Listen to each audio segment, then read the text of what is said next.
Bakit ayaw mong pumunta? Hindi naman sa ayaw ko talagang pumunta sa larangan ng digmaan para magsanay. Sa huli, ito rin ay isang lugar kung saan madalas nangyayari ang mga labanan na maaaring magpataas ng aking lakas. Ang problema, hindi na marami ang oras. Pinakamatagal, 2 buwan mula ngayon. Kailangan kong bumalik sa Long family. Maghanda para pumasok sa Golden Secret Chamber. Kung pupunta ako sa larangan ng digmaan, hindi ko alam kung gaano katagal ako maghihintay. At ang bagay na ito, hindi ko maaaring sabihin kay Master. At saka, tingnan mo ang itsura ni Master. Mukhang napagpasyahan na ang bagay na ito. Maaari lamang akong sumang-ayon muna. Kung anong hakbang ang darating. Iyon na lang. Sa sandaling ito, isang tawa ang umalingaw-ngaw.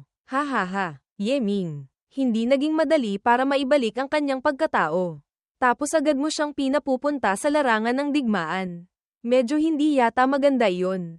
Dean Lee, ayos lang po ba kayo? Ah, kaya pala si Yin Yang Sect Master. 2 po kayo. Biglang dumalaw. Hindi ko po alam kung ano ang pakay. Noon, ang Yin Yang Sect ay may ipinangako kay Ye Ming. Kaya naparito kami para tuparin ang pangako. Ye Ming, sumama ka sa akin pabalik sa Yin Yang Sect ng isang biyahe. Pwede ba? Ang bagay na ito, si Ye Ming ay kailangang sumama sa akin sa larangan ng digmaan. Hindi siya sasama sa inyo. General Wu, si Ye Ming ay nasa martial disciple realm pa lamang. Natatakot akong hindi pa ito ang tamang panahon. Ang aking Yin Yang Peak ay maaaring maghubog sa kanya para mas lalo pang umunlad. Bakit hindi mo na ipagpaliban ang pagpunta sa larangan ng digmaan? Pumunta muna sa Yin Yang Peak. Tama iyon. Mapanganib ang larangan ng digmaan. Sa Yin Yang Peak, mas matatag ng kaunti, at mapoprotektahan din siya. Noong nakaraan, dahil sa pagbalik sa Yin Yang Sect kaya siya napahamak. Ngayon, dadalhin niyo na naman siya pabalik. Bilang kanyang master, hinding-hindi ako papayag. Sa isip ni Ye Ming, noon, si Zhou Jianji ang kumilos laban sa akin. Siya, malinaw na mas mababa ang kanyang realm kaysa sa kalaban. Ngunit hamarang pa rin siya sa aking harapan. Ngayon, kaharap ang Yin Yang Sect Master. Ganoon pa rin siya. Itong si Master, bagamat hindi madaling pakisamahan, ngunit sa mga oras ng panganib, lagi niya akong iniisip muna. Ito, Tian Ying, masyado kang nag-iisip. Ang nangyari noon, hindi rin gusto ng Yin Yang Sect. Sila, pinapahalagahan din nila si Ye Ming. At saka, ang Yin Yang Peak, hindi naman ito lugar na kahit sino ay maaaring puntahan. At saka, ito ay puwersa ng Azure Dragon Emperor. Ang ugnayan ng kooperasyon ay hindi masama. Hindi kailangang gumawa ng alitan sa kanila. Tama iyon. Kung gusto naming saktan si Ye Ming, hindi namin kailangang gumastos ng ganito karaming pagsisikap. Kaya pakiusap, General Wu, huwag kang mag-alala. Sa pagkakataong ito, tiyak na walang mangyayaring hindi inaasahan. Naniniwala ako. Ngunit, Sect Master, nagpapakumbaba ka na. Ang makapunta si Ye Ming sa Yin Yang Peak ay mas mabuti. Ang pagpunta sa larangan ng digmaan ay maaaring ipagpaliban ng kaunti. Tian Ying. Sila, sa huli, sila ay matatandang martial gods. Ikaw naman, magbigay ka ng kaunting mukha. Sa huli, sinabi na nilang sisiguraduhin nila ang kaligtasan ni Ye Ming. Yamang nakumpirma na nila, tiyak na magagawa nila. Ang pagiging mapilit mo ng ganito ay wala ring saysay. Tahimik na nag-isip si Tian Ying sandali. Sige, pumapayag ako. Kayo, kung may mangyari kay Ye Ming, tiyak na pupuntahan ko at tatanungin ang inyong Yin Yang Sect. Ha? Kung may problema, pumunta ka lang sa aking Yin Yang Sect at magtanong. Ye Ming, tara na. Hoy, ganoon ka bilis. Hindi mo ba ako hahayaang makipagkwentuhan muna sa aking dating kaibigan? Lumipat ang eksena sa Yin Yang Sect, marahil dahil nawala na ang merit card. Sa pagdating ko rito ngayon, hindi man lang naalarma ang Sect Guardian Spirit Beast. Kung gayon, ang pagkakaligtas ko noon ay dahil din sa tulong ng Sect Master. Sect Master, ang inyong disipulo ay pinahamak ng iba noon. Kayo po ang nagligtas sa buhay ng inyong disipulo ng isang beses. Ang bagay na ito, itatatak ni Ye Ming sa kanyang puso. Hinding-hindi kalilimutan. Ang bagay na iyon, hindi na kailangang banggitin pa. At saka, noon, malaki rin ang naitulong ni Gao Fengxian. Tama po, ang inyong disipulo ay laging lubos na nagpapasalamat. Master, Hindi mo na ako kailangang tawaging master. Tayo, tapos na ang ating kapalaran bilang guro at mag-aaral. Tawagin mo na lang akong Elder Gao. Yeming, sa pagkakataong ito, dinala ka rito dahil gusto kitang papasukin sa Yinyang Peak. At ipapakilala kita sa isang walang kapantay na master. Ang pangalan niya ay Yi Xiantian. Isa siyang malaking tao sa larangan ng Talisman Arrays. Para sa iyo, napakaangkop niya. Hindi na po kailangan. Matandang guro, kayo na lang po ang magpatuloy bilang aking master. Gustong-gusto ko po kayo. Hindi na kailangang palitan pa. Ikaw, kasama ako. Natutunan mo na halos lahat. Ngayon, ano pa ang maaari mong matutunan? Si Master, isa lamang akong martial monarch. Talagang hindi ko na kayang turuan ka pa. Noong nasa panganib ka, hindi kita kayang protektahan. Pinutol mo na ang ating relasyon bilang guro at mag-aaral. Paanong masasabi mong magpapatuloy pa akong turuan ka? Kung noon, pinalitan si Wu Tianying, natatakot akong desperado siyang lalaban kahit sa buong Azure Dragon Empire. Kumpara sa kanya, napakahina ko. Isang araw na guro, habang buhay na guro, ang pagmamahal ni Master Gao ay mahirap kalimutan ni Yeming sa buong buhay niya. Haha, ang maging guro mo sa isang panahon, talagang napakasaya ko na. Kayo, kung may gusto kayong sabihin, pagbalik nyo na lang pag-usapan. Ngayon, nakarating na tayo sa Yinyang Peak. Unahin na nating papasukin si Yeming. Nakarating na, malinaw na, walang anuman. Ang kahulugan ng Yinyang ay ang Chenkun. Ang kahulugan ng Chenkun ay ang langit at lupa. Ang langit at lupa dito, sa totoo lang. Mayroon pang Yinyang Peak. Hindi mo ito nakikita dahil hindi mo maingat na nararamdaman ang ultimate intent ng langit at lupa. Ultimate intent ng langit at lupa. Nang buksan ni Yeming ang kanyang mga mata, napanganga siya sa pagkamangha sa tanawin sa paligid. Sa kanyang harapan ay ang Yinyang Peak ng Yinyang Sect. Ang labas ng kanyang katawan ay naging dalawang kulay puti at itim. Haha, sa isang iglap lang. Naramdaman na ang Yinyang Peak. Hindi nga may kakaila na isang Heaven-Earth Sacred Body. Napakatalino. Kaya nga sinasabi ko, talagang hindi ko na siya kayang turuan. Ito, dapat ang Yinyang Peak na. Hindi ko alam kung paano gamitin. Kailangan bang tumalon sa loob? Yeming, ang Yinyang Peak na ito, mas mabuting ako. Si Yinyang, ang magturo sa iyo. Supulan ng dalawang chi ng Yin at Yang. Sa loob ng peak, maaaring linisin ang marrow, palitan ang buhok, at palakasin ang Divine Soul. Hindi ka pa ba tatalon agad para tanggapin ang paglilinis ng dalawang chi ng Yin at Yang? Sige. Umupo si Yeming. Tinanggap ang paglilinis. Malinaw na nakaupo sa loob ng peak, ngunit walang anumang pakiramdam ng pag-upo. Lahat ay ilusyon. Para bang nasa isang mundong walang ugat. Ang pakiramdam na ito, tunay ngang napaka-misteryoso. Malinaw kong nararamdaman na ang dalawang chi ng Yin at Yang ay pumasok na sa aking katawan. Nililinis ang aking katawan. Ang aking Divine Soul. Lahat ng sa akin ay halos nagbabago. Malinaw na nagbabago ang dalawang chi ng Yin at Yang ng aking katawan. Ngunit, walang paraan para hawakan sila. Kahit ang intensyon na hawakan sila, ay agad na maglalaho. Para bang mula simula hanggang huli, ay kawalan lahat. Ito ba ang kahulugan ng Yin-Yang? Ang Heaven-Earth Sacred Body ni Master, kasama ang dalawang chi ng Yin at Yang, ay napakaangkop. Mukhang, malapit nang magbago. Lahat ng bagay ay nahahati sa Yin at Yang. Kung saan may liwanag, doon may dilim. Kung saan may tubig, doon may apoy. Bagamat ang katawan at divine soul ng tao ay nahahati sa Yin at Yang, ngunit napakahirap nilang maging balanse. Ang dalawang chi ng Yin at Yang, hindi ito isang partikular na bagay, kundi isang bagay na parehong umiiral at hindi umiiral. Kung mararamdaman mo ito ay umiiral. Kung hindi mo ito mararamdaman, hindi ito umiiral. Maaari nitong maapektuhan ang lahat ng bagay. Ngunit hindi rin ito maaaring maapektuhan ng anumang bagay. Sa mundong hindi nakikita, mayroong yin-yang. Sa loob ng yin-yang, natural na mayroong balanse. Lahat ng bagay ay yin-yang. Lahat ng bagay ay balanse. Walang pagbabago na makakatakas sa yin-yang. Anumang pagbabago ay dahil sa balanse kaya umiiral. Ito rin ay balanse. Ito rin ay pagbabago. Walang katapusan. Hinding-hindi magiging permanente. Iyon ang kahulugan ng yin-yang. Maligayang pagbati, Master. Ang Heaven-Earth Sacred Body ay nag-transform na sa Yin-Yang Sacred Body. Hindi ko inaasahan, ang langit at lupa at ang yin-yang, ay mayroon palang isang ugat ng kahulugan. Ang katangian ng Heaven-Earth Sacred Body, kasama ang yin-yang body, ay magkatulad. Ang magkaroon ng ganitong pagbabago, ay maituturing ding isang bagay na natural lamang.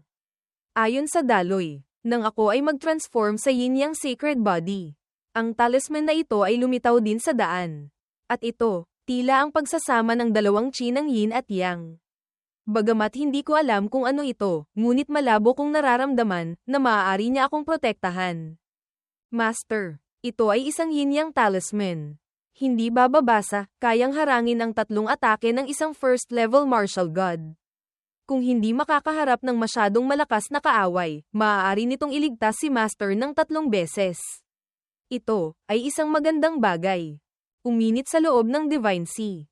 Pagkapasok ng talisman sa loob ng Consciousness Sea, ang yin-yang peak, sa sandaling ito, ay dahan-dahan ding naglaho. Nagulat si Yeming. Binuksan ang mga mata. Nakabalik na sa katotohanan. Hindi masama. Hindi masama. Talagang narating mo ang yin-yang sacred body. Alam mo ba, mula nang itatag ang yin-yang sect, 3 tao lamang ang umabot sa pagbabagong ito. Sino pong 3? Si Elder Yi Xiantian ay isa sa kanila. Ang 2 pang natitira ay ang unang sect master at ang ika-10 sect master. Feng Xian, dalhin mo si Yeming para makita si Elder Yi. Si Elder Yi, gaano ba talaga siya kalakas, na pati kayo at ang sect master ay hinahangaan siya ng ganyan? Ang kanyang kaalaman sa talisman arrays, nasa anong antas na kaya? Haha, bata, mababa ang iyong realm. Kulang sa kaalaman. Ang hindi makarinig tungkol sa kanya ay normal lang. Kailangan mong malaman, sa hanay ng mga martial gods, kahit sa mga divine spirits pa, ang pangalan ni Elder Yi ay masasabing walang hindi nakakakilala. Ganoon kalakas, hindi ba't sabi ninyo, martial saint lang siya? Bagamat si Elder Yi ay isang martial saint, ngunit ang ordinaryong martial gods ay hinding-hindi niya kalaban. Mula pa noong 100 taon na ang nakalilipas, gumamit na siya ng killing array para pumatay ng isang second-level martial god. At kahit ang third-level martial god, kapag nakikita siya, ay nanginginig pa rin sa takot. Pumatay ng second-level martial god. Ako, inakala ko pang ang aking kaalaman sa array formation ay napakahusay. Walang kapantay. Walang makakapagturo sa akin. Hindi ko inaasahan, may mas mataas pa palang bundok kaysa sa mataas na bundok. Ang elder na iyon, ay masyadong malakas. Nakarating na tayo. Hanggang dito lang kita ihahatid. Sa kaloob-looban, hindi na ako magpapatuloy pa. Tingnan mo sa unahan, ay isang daan sa bundok. Sa katotohanan, iyon ang daanan na itinatag ni Elder Yi. Si Elder Yi ay napaka-istrikto sa pagtanggap ng mga disipulo. At tanging ang mga makakalampas lamang sa hadlang sa bundok ang may kwalipikasyon na maging kanyang disipulo. Sa loob ng 100 taon hanggang ngayon, walang sino man ang nakatugon sa mga kinakailangan. Kaya naman, hindi pa siya nagkaroon ng kahit isang disipulo. At siya rin, 80 taon nang hindi bumababa ng bundok. 100 taon, walang nakapasa. 80 taon, hindi bumababa ng bundok. Sa ganitong sitwasyon, tatanggapin niya ako bilang disipulo. Hindi kaya, tinulungan ako ng sect master na dumaan sa backdoor. Sa totoo lang, kahit ang sect master ay hindi makapasok hanggang sa huling tarangkahan. Ngunit, sa loob ng 80 taon na ito, si Elder Yi ay hindi pa kailanman tumugon. Binigyan ka lamang niya ng pagkakataong ito. Kaya, huwag ka nang umasa sa anumang koneksyon. Wala iyong silbi. Bukod dito, ang paglalagay ni Elder Yi ng tarangkahan para tumanggap ng disipulo ay isang bagay na alam ng buong sekta. Bagamat mahirap ang mga kondisyon, ngunit lahat ay gustong maging kanyang disipulo. Ngunit, hindi pa kailanman nagtagumpay. Pagpasok mo, napakadaling makatagpo ng ibang mga disipulo na naghahanap din ng guro. Kung may manggulo sa iyo, maaari ka lamang umasa sa iyong sarili para malutas ito. Opo, makalipas ang ilang sandali, dahan-daang umakyat si Yeming sa bundok. Sa loob ng daan sa bundok, anumang sanga ng puno, anumang dahon ng damo, ay maaaring may mga nakatagong misteryo. Kahit ang balat ng puno, ay nakaayos ayon sa batas ng talisman arrays. Kung hindi ko sabay na ginamit ang Tai Yi Divine Calculation at ang Chaos Arithmetic Scripture, hindi ko makikita na mayroon pa palang ibang Grand Array dito. Ang nakakalito dito ay, kahit makita mo pa ang Illusion Array, Wala ring silbi. Pagpasok ko sa daan, hindi rin ako makakalabas. Sige na nga, hayaan mong mas maintindihan ko pa ang tarangkahang ito. Pagkahakbang pa lamang ni Yeming, agad na nagbago ang paligid. Sa sandaling ito, napapaligiran na siya ng mga kawayan. Gaya ng inaasahan, talagang isang illusion array. At saka, ang paraan para makalabas sa array na ito ay napakadali. Umatras lang ng ilang hakbang, ay makakabalik na sa orihinal na tanawin. Mukhang, gusto ni Elder Yi na malaman ng mga gustong pumasok ang hirap at umatras. Sayang, sa ganitong antas, hindi ako mapipigilan. Mayroon na akong paraan para sirain ang array. Kailangan lang. Sa sandaling ito, may isang boses na narinig. Senior sister, nakulong na tayo rito ng 1 buwan. Ang illusion array na ito, ay masyadong mahirap lutasin. Bakit hindi na lang tayo bumalik? Huwag kang magmadali, magsikap pa tayo ng kaunti. Makakaisip din tayo ng paraan. Dati, may isang junior brother na nakulong dito ng 1 taon.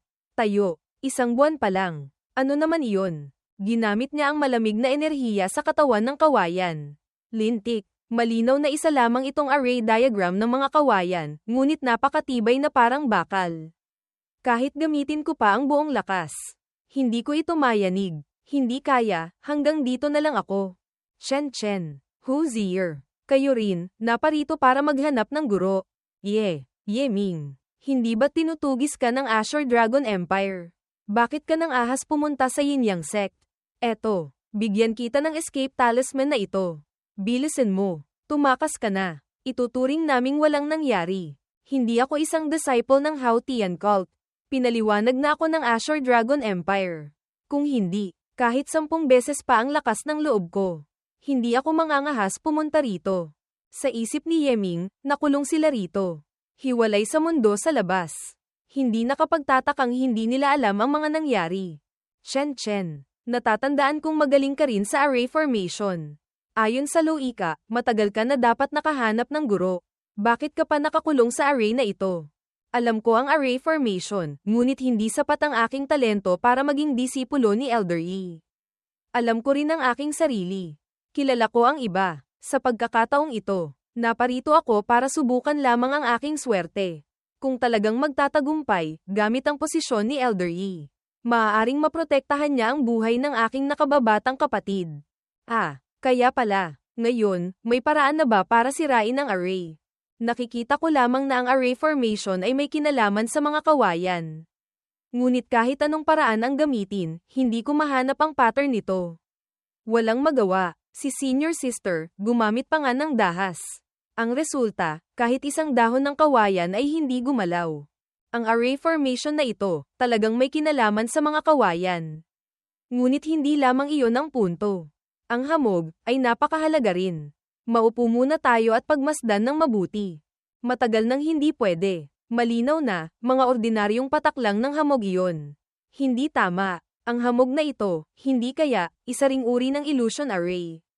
Tama ka. Ito ay isang nested array. Gamit ang kawayanan bilang pangunahin. Ipinasok doon ang isang array ng hamog. At ang hamog sa harap natin ngayon, ay ang mga patak ng hamog sa katawan ng kawayan. Hindi nga.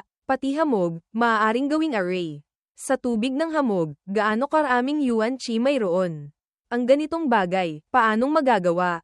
Sa tingin ko, mukhang mali ang pagkaunawa mo sa array formation ni Elder Yi na ito. Tama man o hindi, subukan natin. Malalaman. Ang patak ng tubig na itinilapon ni Yeming ay naglabas ng gininto ang liwanag. Ang lupa ay nagkaroon ng isang butas. Paanong nangyari ito? Iyon, isang patak lamang ng tubig. Paanong nagkaroon ng ganyang lakas? Hindi kaya, ang isang patak, ay isang patak ng 1 yuan heavy water. Si Chen, talagang matalino. Isang pahiwatig lang. Naintindihan na. Tama, ito nga ang 1 yuan heavy water. Ang anino ng hamog ay naglaho na. Lahat kayo, tingnan ninyo ang ilalim ng kawayan na ito. Hindi madaling makita ang kawayan. Ang mga ito, lahat ay kawayan na walang ugat. Kung walang ugat, paanong maituturing na kawayan? Natatakot akong kahit halaman ay hindi maituturing. Ang mga kawayan na ito, ay yuan chi lamang na namuo. Naging anyo ng kawayan. Ang tunay na mata ng array, ay ang lawa sa ilalim ng kawayan. Pagkatapak pa lamang ni Yeming sa kawayan, agad itong naglaho. Sumigaw si Hozier. Kayo, ano ba talaga ang sinasabi ninyo?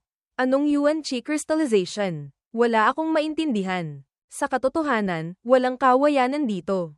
Sa ibabaw ng lupa, mayroon lamang mga butas. Bawat butas ay isang array formation na nag-iipon ng Yuan Chi. Walang tigil na humihigop at nag-iipon ng Yuan Chi mula sa labas. At yung mga kawayan, ay nabuo mula sa Yuan Chi crystallization na naipon sa paglipas ng mga araw at buwan sa loob ng butas na iyon. Sa totoo lang, walang kahit isang kawayan doon, kundi ang Yuan Chi crystallization ng ilang anyo ng kawayan. Kaya naman, basta't tapakan ang butas na ito gamit ang paa. Pigilan ang enerhiya na humigop at mag-ipon. Katumbas na iyon ng pagputol sa ugat nito. Ang Yuan Chi crystallization ay hindi na makakapanatili, at maaari lamang maglaho sa hangin. Kung gayon, paano mo nakita na ang hamog sa dahon ng kawayan ay 1 yuan heavy water? Pag-isipan mo, kahit si Chen Chen, gamit ang buong lakas, ay hindi magawang pagalawin ang dahon ng kawayan. Ngunit, ang ibang mga dahon ng kawayan ay nababaluktot dahil sa patak ng tubig. Maliban sa 1 yuan heavy water, walang ibang tubig ang makakagawa niyan. At ang 1 yuan heavy water ay maaaring gamitin sa pag-setup ng array formation. Kaya ko naisip na iyon ang mata ng array. Wow! Ang talino mo. Sobrang astig. Maging kapareha ko. Ayaw mo. May girlfriend na ako. Mas mabuti pang mamatay ka na lang sa pag-asa. Sa sandaling ito, mga malalakas na tunog ang narinig. Ang mga kawayan ay naglaho. Isang bahay ang lumitaw. Ang tatlo ay nakatayo na sa harap ng pinto ng bahay ni Elder Yi. Ang disipulong si Yeming, Yu Chen Chen, Hozier, nagbibigay galang kay Elder Yi. Dahan-daang bumukas ang pinto. Isang babae na nakasuot ng dilaw na damit ang lumitaw. Maligayang pagbati sa inyong tatlo sa paglampas sa illusion array. Ayon sa mga alituntunin, kayo ay mga disipulo na ni Elder Yi. Kaya lang, si Elder Yi sa sandaling ito ay nasa kalagitnaan ng pag-unawa sa 10,000 Phenomenosphere. Hindi maaaring tumanggap ng bisita. Pakiusap, bumalik muna kayo. Si Yi Xiantian ay nakaupo sa harap ng isang gintong globo. Pwede ko bang itanong kung kailan matatapos sa pag-unawa si Elder Yi? Maaaring kasing ikli ng 100 taon, kasing tagal ng 1,000 taon, at maaaring hindi kailanman maunawaan ito. Hintayang matapos kayo sa pag-unawa, ang aking kapatid, natatakot akong kahit abo na lang ay wala na. Hindi naging madali para makarating dito. Paanong magiging walang silbi lang ang paglalakbay? Ako naman, gusto kong makita kung ano ang 10,000 Phenomenosphere. Bahala ka. Lumapit si Yeming sa harap ng globo. Tiningnan lamang niya ito, ang aking Taiyi Divine Calculation, ay agad na nagising. Ang dalawang ito, ay may pagkakatulad. At saka, tila hinihigop nito ang aking mga mata papasok, na hindi ko maalis ang aking tingin. Senior sister, si Yeming, anong nangyari sa kanya? Pumasok na rin siya sa estado ng pag-unawa. Mukhang, naakit na siya ng 10,000 Phenomenosphere. Manatili tayo rito kasama siya. Lumipas ang oras. Si Yeming ay nanatiling hindi gumagalaw. Nakatayo roon. Lumubog na rin ang araw. Si Hozier ay walang tigil sa paghikab. Isang araw, mabilis na lumipas. 7 araw pagkatapos, gumalaw na si Yeming. Tama nga, tingnan mo ang anyo niyang ito, mukhang malapit nang magkaroon ng resulta. Ang pagbabago ng 10,000 anyo, hindi ba't yin at yang lamang? Chen at Kun, langit at lupa, hindi ba't 1 at 2 lamang? 1, 2, 1. Kaya pala, buksan para sa akin. Ang 10,000 Phenomenosphere, sa sandaling ito ay nabitak. Naglabas ng nakakasilaw na liwanag sa harap ng lahat.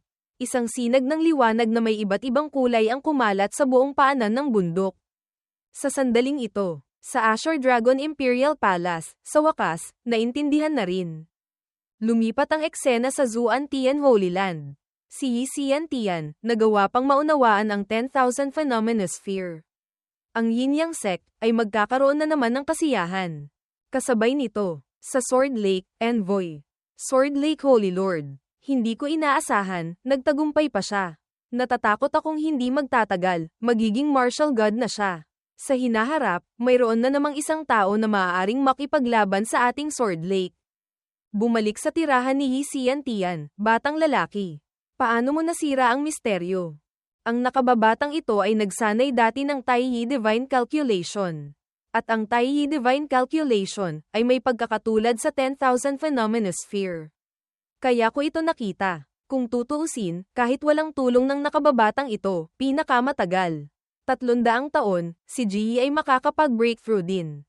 Ha. Tama ka. Aking mabuting disipulo. Tinulungan mo si Master na makatipid ng 300 taon na oras.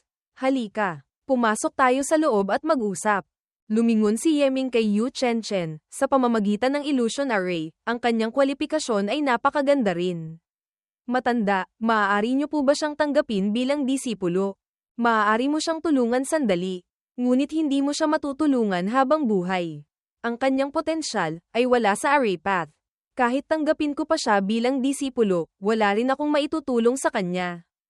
Maligayang pagbati, Junior Brother Ye. Nakayanan mong maging disipulo ni Elder Yi. Ako rin ay napakasaya. Ang masaksihan ng ganito karaming bagay ay maituturing ng hindi masama. Tara na. Oh, Master. Kung gayon, saan galing ang 10,000 Phenomenossphere? Bakit ito katulad ng Tai Yi Divine Calculation? Tama. Ito ang kopya ng Tai Yi Divine Calculation. Pakiusap. Tingnan ninyo, Master. Hindi ko inaasahan, mayroon ka pa palang ganito kagandang bagay. Ang Tai Yi Divine Calculation, hindi maliit na bagay. Para sa akin, napakalaki ng pakinabang. Dagdag pa ang tulong ng 10,000 Phenomenossphere. Sa loob ng 10 taon, si Master ay magkakaroon ng malaking pag-unlad sa larangan ng Talisman Arrays. Si Master ay hindi rin maaaring tanggapin ng libre ang iyong mabuting intensyon. Dapat din kitang bigyan ng ilang magagandang bagay. Sinusubukan niyang humanap ng kung ano sa kanyang sarili.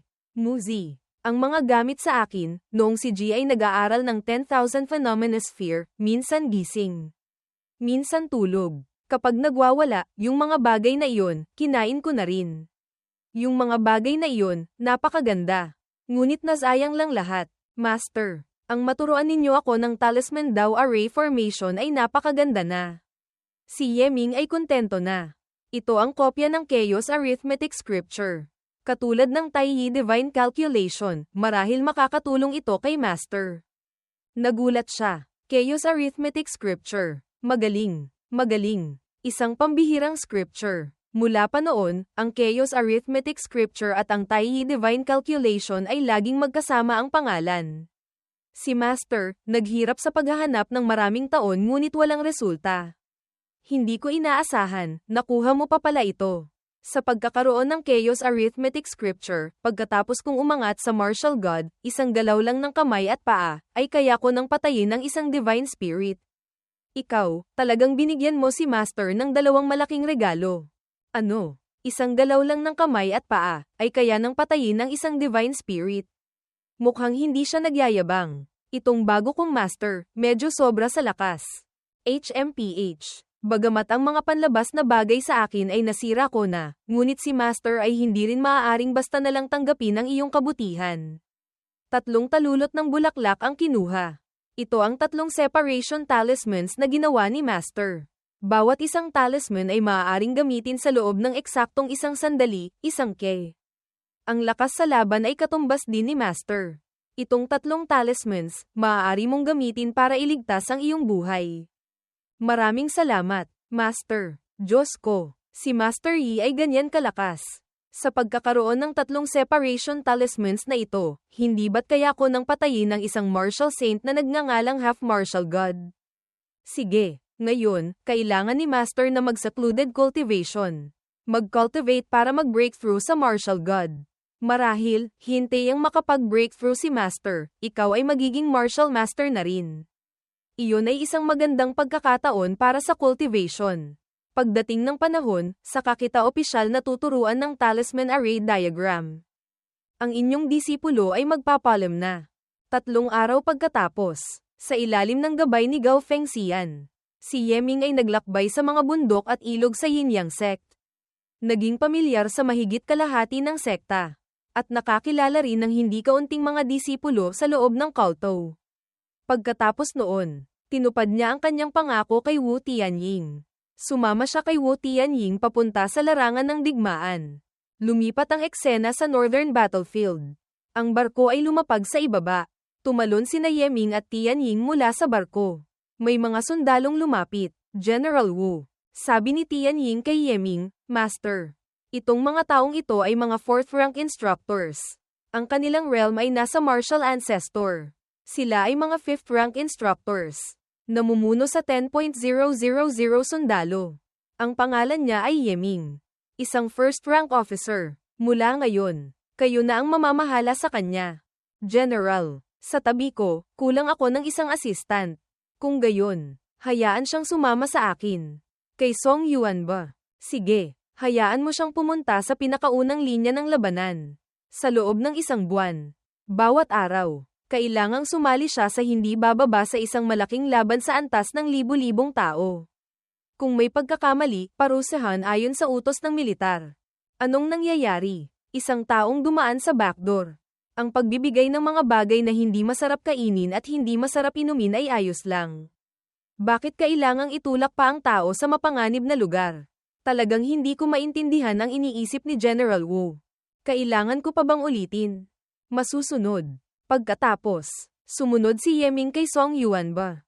Nagsindi sila ng apoy, kumakain ng inihaw na karne. Ang lasa ng karneng demonic beast na ito, ay hindi katulad ng sa ibang lugar. Hindi ko alam kung dahil ba malamig ang panahon dito, ngunit ang karne ay napakatigas. Pagkatapos kumain, uminit ang buong katawan ko. Hay, hindi ito ang pinakamasarap. Karaniwan, ang mga binatang tulad mo na pumapasok sa militar gamit ang koneksyon, ay lahat dahil gustong magkaroon ng merito para mas madaling ayusin ang posisyon sa militar. Lahat sila ay binibigyan ng masarap na pagkain at inumin. Kumpara sa ibang mga binatang mula sa malalaking pamilya, ang treto na ito ay malayong mas mababa. Kuya, tingnan mo ang itsura kong ito. Mukha ba akong binatang mula sa malaking pamilya? Hindi rin naman masyado. Ngunit, malinaw kong nakikita na pinapahalagahan ka ni General Wu. Noon, hindi pa siya kailanman nagpakita ng ganyang pag-aalala sa sinuman. Lahat ay itinatapon lang niya sa mga tauhan. Hindi niya pinapansin. Tulad mo, pati kung anong oras. Anong gagawin? Lahat ay inayos ng malinaw. Kuya Song, talagang isang taong prangka. Kung ano ang iniisip, iyon ang sinasabi. Gustong-gusto ko rin ang ganyan. Ito ang larangan ng digmaan. Sa larangan ng digmaan, ang mga kapatid na magkasamang pumapasok sa buhay at kamatayan, ay mas malapit pa kaysa sa tunay na magkakapatid. Ang pagkakaroon ng alitan sa isa't isa ay walang saysay. Baka sakaling sa isang araw, patay na. Kung gayon, mas mabuti pang habang buhay pa, ay mamuhay ng masaya. Pagdating ko, hindi ko pa nakikita yung mga demonic beasts dito. May ganoon bang mapanganib na bagay talaga? Kapatid, kailangan mong maintindihan. Ito ay isang malamig at mahirap na lugar. Ang mga yaman ay hindi may kukumpara sa lugar kung saan nakatira ang mga tao. Ngunit, sino mang Yizo, ibang lahi, na nabubuhay sa ganito ka-ekstremong kapaligiran, ay lahat hindi magagandang nilalang. Sa mga ibang lahi dito, ang pinakamapanganib ay ang mga snow giants at snow wolves. Madalas silang lumulusob sa ating mga hangganan. Kung susuriin ang dahilan, ito ay dahil masyadong malupit ang kapaligiran dito. Gusto rin nilang humanap ng magandang lugar para manganak. Kaya tinarget nila ang lupain ng ating Azure Dragon Empire. Ang bagay na ito, syempre ay hindi maaaring tanggapin. Kaya naman, nitong 10,000 taon na ito, madalas tayong nakikipaglaban. Hindi nakakapagpahinga. Kung gayon, hindi ko naman maintindihan. Sa lakas ng Azure Dragon Empire, kahit mga malayong lugar ay nangangahas silang atakihin. Tapos, gumugol pa ng 10,000 taon, ay hindi pa rin mapatahimik ang ibang lahi sa snow plains na ito. Ha, kapatid, huwag kang magkakamali. Ang pakikipaglaban, ano ba ang pinaplano? Hindi ba't para sa pag-agaw ng yaman? Kailangan mong malaman. Ang mga supply ng militar, lahat ay kailangang bilhin gamit ang pera. Kung hindi mababawi ang puhunan, sino ang gustong makipaglaban? Tingnan mo itong lugar ng yelo at nyebe. Isang malawak na kaparangan. Kahit isang hibla ng buhok ay wala. Kahit masakop pa ito. Ano naman? Ang mas magagandang lugar, sa Heaven Beyond Heaven, ay napakarami. Ang mga piling sundalo ay ipinadala na rin sa mga lugar na iyon. Kaya naman, ang saloobin ng imperyo sa lugar na ito ay panatilihin lamang ang kasalukuyang estado. Ayos na, walang masyadong hinihiling. Mukhang, ang lugar ng yelo at nyebe na ito, para sa Azure Dragon Empire, ay isang buto lamang ng manok. Ang pakikipaglaban ay walang pakinabang. Ngunit kung hindi lalaban, gusto naman nilang agawin ang kanilang lupain.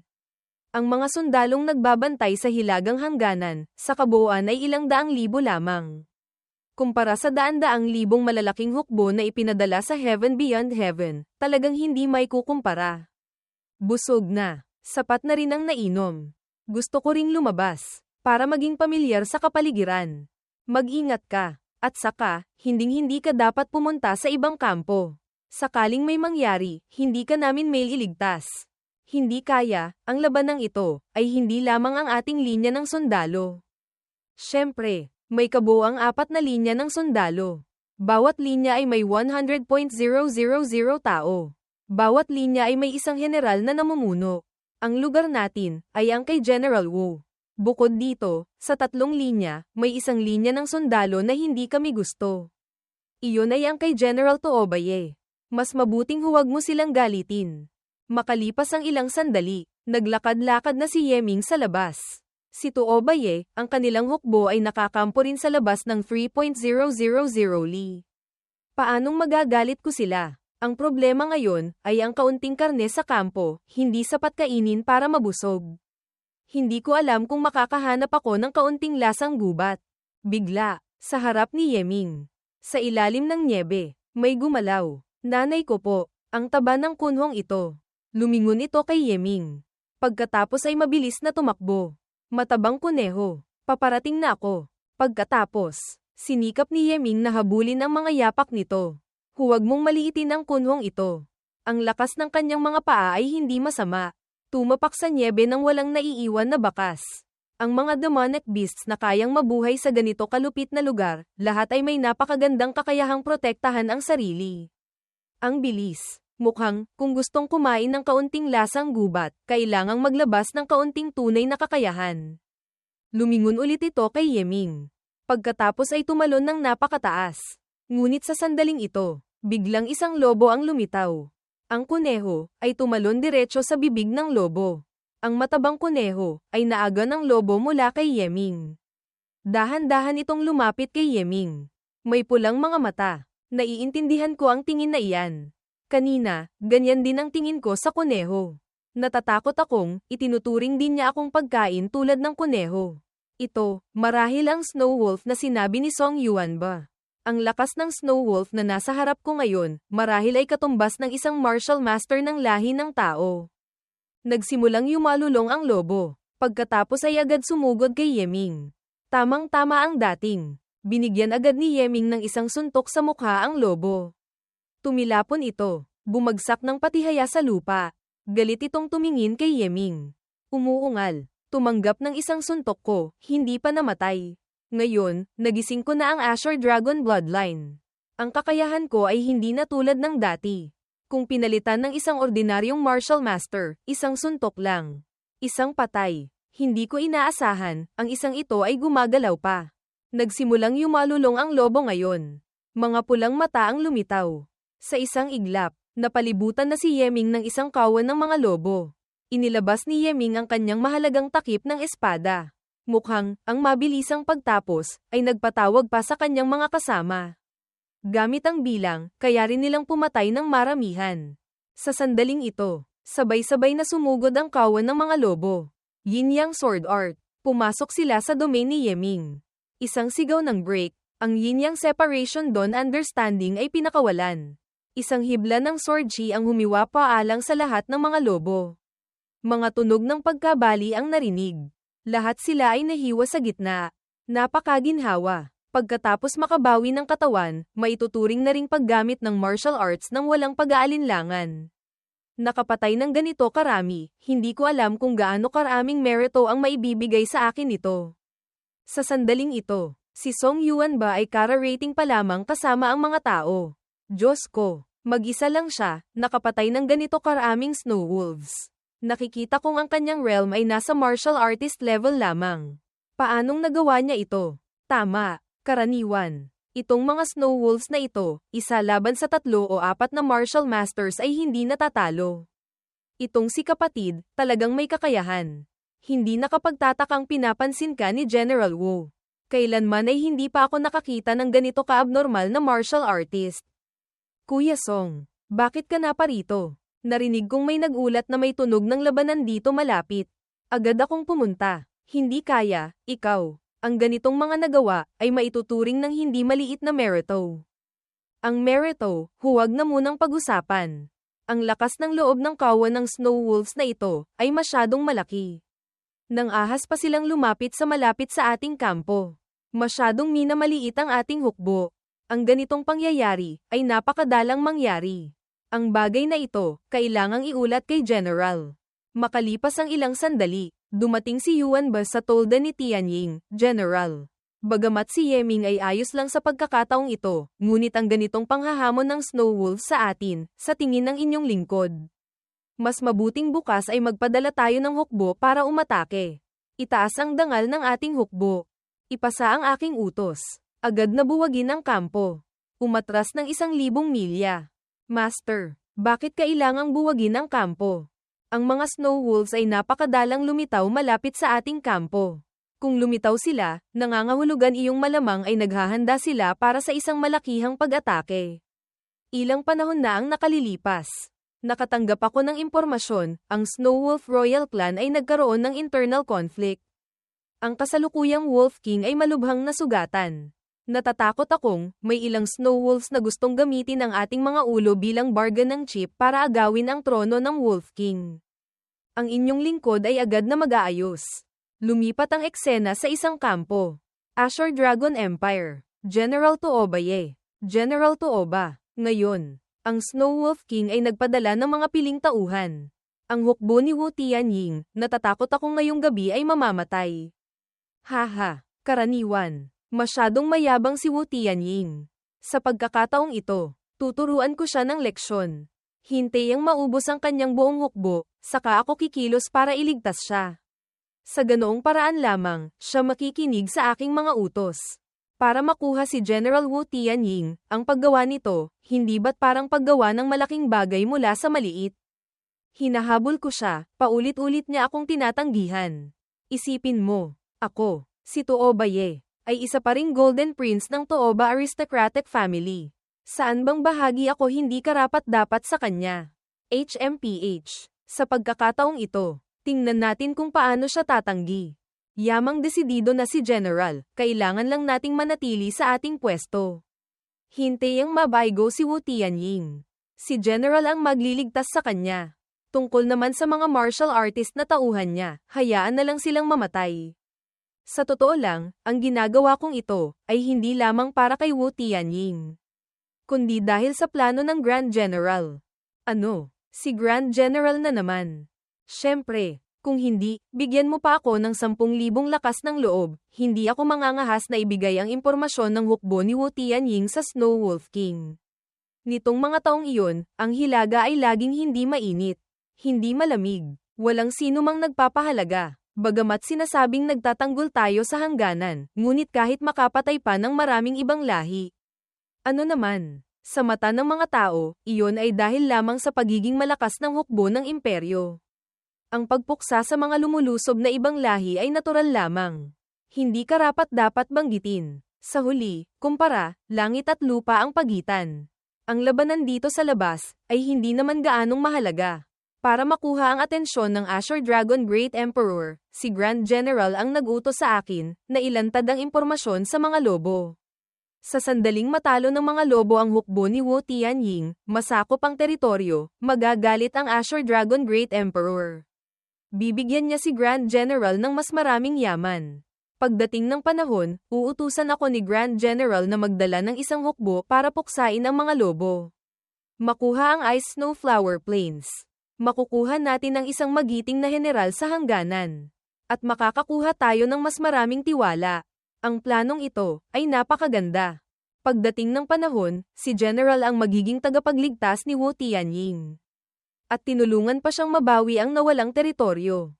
Sa ilalim ng ganitong pagkilos, tiyak na maantig ang kanyang puso. Dagdag pa ang merito ng pagsupil sa kaaway na general, ang kagandahan, ay kailangan ding sumuko sa ilalim ng kapangyarihan. Magaling na kasabihan. Ang kagandahan ay kailangan ding sumuko sa harap ng kapangyarihan. Lumipas ang oras. Sumikat na rin ang buwan. Pinamumunuan ni Wu Tianying ang hukbo papalayo sa gabi.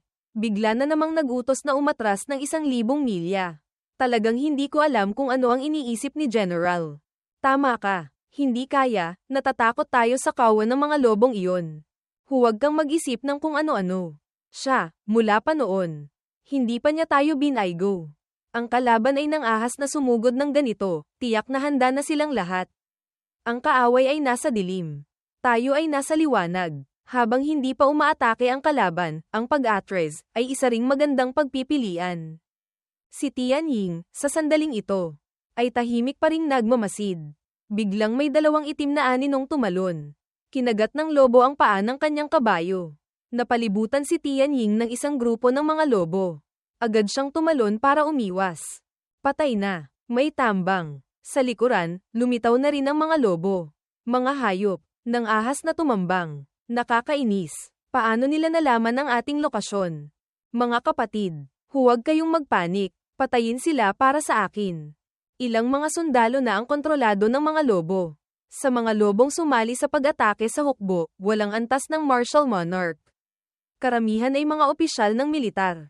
Maaari nilang tulungan silang supulan ang sitwasyon. Sa sandaling ito, may kung anong bagay ang lumipad patungo kay Tianying. Nagulat siya. Hindi nakaiwas. Isang malakas na pagsabog ang umalingaw-ngaw. Nahulog si Tianying sa ibaba. Isang lobo na may gintong balahibo ang lumitaw. Gintong balahibo. Ito ay isang nasa hustong gulang na miyembro ng royal clan sa mga lobo. Ang kakayahan ay katumbas ng martial god sa lahi ng tao. Sa kabilang banda, si Yeming ay nakikipaglaban sa mga lobo. Itong mga taong ito, paano nila nalaman ang direksyon ng ating pag-atres? Hindi kaya, may especially iya. Si Wu Tianying, ang kanyang realm ay peak martial ancestor. Ang lobong sumusupil sa kanya, ay may lakas na katumbas ng martial god level. Sa mga grupo ng tambang ng mga lobo, lahat ay may martial monarch. Kahit pa martial ancestor, kung pag-uusapan ng lakas sa laban, mas mataas sila ng 1 antas kaysa sa hukbo ni Wu Tianying. Ang mga lobo, nakakuha ng impormasyon, gustong patayin ang lahat ng tao rito. Masyadong malaki ang agwat ng lakas. Malapit ng matalo. Nagkatinginan ng lobo at si Tianying. Sumugod ang lobo para atakihin siya. Ginamit niya ang 2 kamay para salagin. Buong hukbo, makinig sa utos. Kahit anong mangyari. Gian Army Formation. Ito ang boses ni General. Ito ang utos ng militar. Agad na nagtipon ang mga sundalo. Sumisigaw. Buuin ang formation. Mabilis na nabuo ang army formation. Patuloy pa ring sumusugod ang mga lobo. Ang mga atake at suntok ng mga lobo ay sunod-sunod na pinakawalan. Ngunit hindi man lang sila nasugatan. Diyos ko, ito ba ang pinakamagaling lumaban na hukbo sa militar? Hindi nakapagtataka. Sa harap nila ay puno ng mga kaaway. Anumang oras ay maaaring sunggaban sila ng kaaway at kagatin hanggang mamatay. Ngunit sila, walang bahid ng takot. Ginagamit ang lahat ng paraan na mayroon sila. Determinado na sundin ang utos ng militar hanggang sa huli. Buuin ang army formation. Ito, tunay ngang isang nakakatakot na hukbo. Sa totoo lang, alam din nila, kung magpapatuloy silang lumaban ng magulo, mamamatay sila. Ang pagsunod sa utos ng militar, marahil ay mayroon pang isang pagkakataong mabuhay. Kaya naman, ang army formation na ito, ay maaaring talagang napakalakas. Ang mga ordinaryong general, marahil ay hindi nagdadala ng magagaling na sundalo. Isang sigaw ang umalingaw-ngaw. 19 Army Formation. Azure Dragon Guiding Formation. Si Tianying, na nakikipaglaban sa lobo, ay biglang napansin ang nasa likuran. Tumapak siya sa kamay nito. Tumalon papunta sa ulo ng Azure Dragon. Lumapag si Tianying doon. Ginamit ang Dragon Guiding Thunder Mountain River. Umusad ang Azure Dragon. Ginamit ang buntot para atakihin ang mga lobo sa ibaba. Ang pinuno ng mga lobo ay galit na nagpakawala ng isang atake patungo kay Tianying. Agad niyang ginamit ang Dragon Roar shattering Chenkun. Dumiretso ang Azure Dragon patungo sa kanya. Ang katawan ng lobo ay hinihiwa ng Azure Dragon Formation. Sa sandaling ito, hindi na niya ito kayang salagin pa. Tumilapon siya pababa, hindi niya mapigilan ang Army Formation. Malapit nang manalo si Master. Hindi tiyak. Ang mga lobo at ang Azure Dragon Empire ay naglalaban na ng 10,000 taon. Imposibleng hindi nila alam ang pag-iral ng Army Formation. Kinakamot ng lobo ang nyebe. Galit na umuungal. Ang mga natitirang lobo ay sabay-sabay ding yumalulong. Naglabas ng isang dilaw na enerhiya. Ang dilaw na globo ng liwanag ay dahan-daang naging isang higanteng lobo. Iwinasiwas ni Tianying ang kanyang kamay. Halika. Ang Army Formation ng magkabilang panig ay nagsimula ng magbanggaan. Ang Azure Dragon Formation at ang Wolf Formation ay nagumpugan ng ulo. Isang malakas na pagsabog ang umalingaw-ngaw. Ito ay pagkalat lamang ng liwanag ng araw. Bakit ang lakas ng puwersa ay ganito katindi? Mahirap isipin kung gaano kalakas ang direktang impact. Hinampas ng Azure Dragon ang mukha ng lobo gamit ang buntot. Gumanti ng isang suntok ang lobo. Pagkatapos, sunod-sunod na atake mula sa magkabilang panig. Ang Azure Dragon ay mula sa materialization ng Army Formation. Ang pagiging mahiwaga nito ay lumalampas pa sa White Wolf materialization ng mga lobo.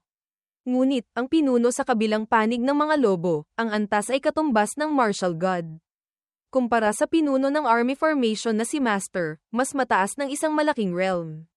Mas lamang sila, walang sino man sa magkabilang panig ang gustong sumuko. Mukhang, magiging isang matagalang laban ito. Sa sandaling ito, biglang may isang aninong lumipad. Dumiretso at umatake sa ulo ng Azure Dragon Formation. Dahil dito, nakatanggap ng backlash si Tianying. Sa mukha ng dugo, isang malakas na pagsabog ang umalingaw-ngaw. Ang Azure Dragon Formation ay ganap ng naitulak paatras. Pilit na lumalaban ang mga sundalo. Bakit, may pangalawang lobo na nasa Martial God level? Sa sandaling ito, nagpakawala ng pangwakas na atake ang White Wolf Formation ng mga lobo. Patay na. Ang Azure Dragon Formation ay ganap ng nasira. Nakatanggap ng backlash ang mga sundalo. Sumisigaw sa sakit. Nahulog din si Tianying sa ibaba. Hindi ko inaasahan, may isa pa pala. Dalawang lobo na nasa Martial God level. Nagmamadaling sumugod. Sa sandaling ito, isang anino ang dumaan. Mabilis na nailigtas ni Yeming si Tianying mula sa kamay ng dalawang lobo.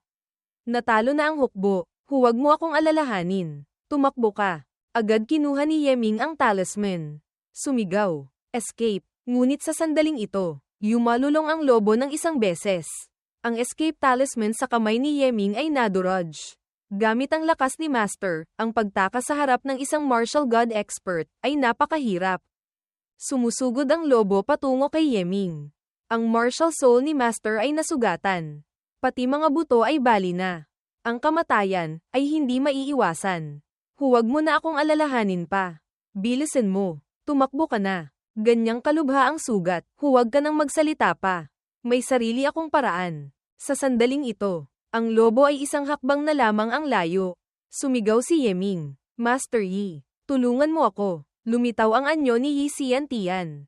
Dahan-daang itinaas ang kamay. Itinuro sa gitna ng noo ng lobo. Masamang nilalang. Mamatay ka na. Isang tunog ng pagkabali ang narinig. Ang bangkay ng pangalawang lobo ay naging mga tipak ng bato.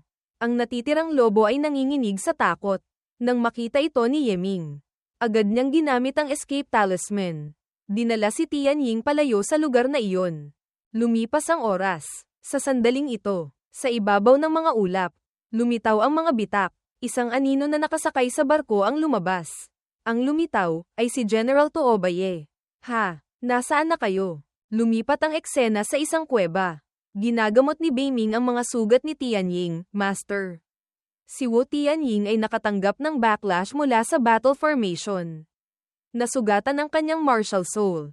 Kaya ngayon, napakalubha ng kanyang mga sugat. Kung aasa lamang kay Beiming, bahagya ko lamang mapapanatili ang kanyang hininga. Pinakamatagal, sa loob ng kalahating oras, mamamatay na siya. Lintik. Noon, kung hindi dahil sa pagliligtas niya sa akin, matagal na akong namatay sa kamay ni Zhao Jianji. Ngayon, maaari ko lamang itaas ang aking mga kamay at sumuko. Buksan ang mga mata at panoorin siyang mamatay ng ganito. Hindi kayang iligtas ni Beiming, ngunit hindi ibig sabihin na hindi rin kayang iligtas ng iba. Kung gagamitin ang origin power ni Yi Xiantian para painitin ang kanyang martial soul, mabubuhay si Wu Tianying. Master, iligtas mo ba siya? Hindi nga may kakailan na ikaw ang spirit artifact ng Divine Spirit Treasure Robe. Hindi ko inaasahan, nakikita mo pa pala ang origin power sa aking katawan. Kaya pala, nakita mo na ang pag-iral ni Beiming. Sa unang pagkakataon na makita kita, nakita ko na. Ngunit, kailangan mong pag-isipang mabuti. Ang katawang ito ni Master, 3 sandali na lamang ang natitira. Sapat na para tulungan kang tumakas papunta sa isang ligtas na lugar. Kung gagamitin ang origin power, agad itong maglalaho. Sa mapanganib na snow plains na ito, kung gustong protektahan ka, kailangan mo pang gumamit ng isa pang separation talisman. Ang bagay na iyon, saka na natin pag-usapan. Pakiusap, Master. Iligtas mo siya. Sige. Ginamit ni Yi Xiantian ang origin power sa katawan ni Tianying. Lumipas ang oras. Nagmulat ng mata si Tianying. Nagising na. Ito, Master. Malubha kang nasugatan at nawalan ng malay. Kaya dinala kita ni Master dito para magtago. Para protektahan si Master, ginawa na ni Yeming ang lahat ng kanyang makakaya. Tungkol naman sa mga general at sundalong iyon, sa lugar na ito ng yelo at nyebe, ang makatakas sa mga lobo, tila imposible. Natatakot akong, wala ni isa sa kanila ang nakaligtas. Ang mapanatili mo ang iyong buhay, ay napakalaking swerte na. Kinamumuhian ko lamang na kulang sa pag-iisip si Master, na nagdulot sa pagkawasak ng buong hukbo. Ang katawan ni Master Yi, ay maaari lamang umiral ng 1 oras. Ang larangan ng digmaan ay mapanganib. Ang kaaway ay nasa dilim. Tayo ay nasa liwanag. Hindi ko alam kung sa panig ng mga lobo, ay may mas malakas pang reinforcements. Sakaling may dumating pang isang lobo na nasa martial god level para tumulong, kahit may separation talisman pa ako, mamamatay din ako. Sa ganoong sitwasyon, kaya ko lamang protektahan ang aking sarili. Wala na akong ibang magagawa. Ayon sa Loika, ang mga snow wolves ay hindi maaaring magsagawa ng ganito kalakihang pag-atake. Hindi ba sila natatakot sa galit ng Great Emperor? Tama nga, sa huli, ang Azure Dragon Empire ay nakipaglaban na sa kanila ng 10,000 taon. Tiyak na alam din nilang ang imperyo ay hindi naman seryoso sa pakikipaglaban. Kung magagalit sila, at magpapadala ng mga piling sundalo ang Great Emperor para atakihin ang buong lahi ng Snow Wolves, natatakot akong mapupuksa. Huwag nang pag-usapan ng iba pa. Ang mismong pag-alam ng mga lobo sa impormasyon ng aking hukbo, ay isa ng napakalaking problema. Ang bagay na ito, ay may lihim. Sumama ka sa akin. Pupuntahan natin ang Grand General. Pinamunuan ni Tianying si Yeming. Agad na umalis sa kuweba. Lumipat ang eksena sa kampo ng Grand General ng Azure Dragon Empire.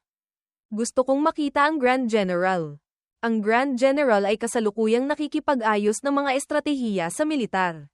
Hindi maaaring istorbohin. Grand General. Anong ibig sabihin niyan? Kami, 9 na buhay at 1 kamatayan ang pinagdaanan para makatakas. Bakit ayaw niya akong makita? Hindi ako naniniwala na hanggang ngayon. Hindi pa niya natatanggap ang balita na nawasak ang hukbo. Sa sandaling ito, isang anino ang lumabas. Tianying. Nang makita kitang ligtas, panatag na ako. Bakit ayaw akong makita ng Grand General? At kayo, hindi kayo pumunta para sakupin ang inyong lugar, anong ginagawa ninyo rito? Ako lamang, ay may ilang bagay na pangmilitar na kailangang pag-usapan. At ikaw, Tianying, biglang umatake ang mga lobo. Paano ka nakatakas? Siyempre, pinatay sila para makatakas. Tinatanong mo pa. Sa isip ni Yeming, ang tingin ng taong ito kay Master, may mali. Sino ka? Yeming. Isang first-rank instructor. Sa ilalim ng utos ni General Wu. Isang hamak na maliit na instructor, nangangahas pang maging bastos sa akin. Ang general na ito, naghahanap ka na ba ng kamatayan?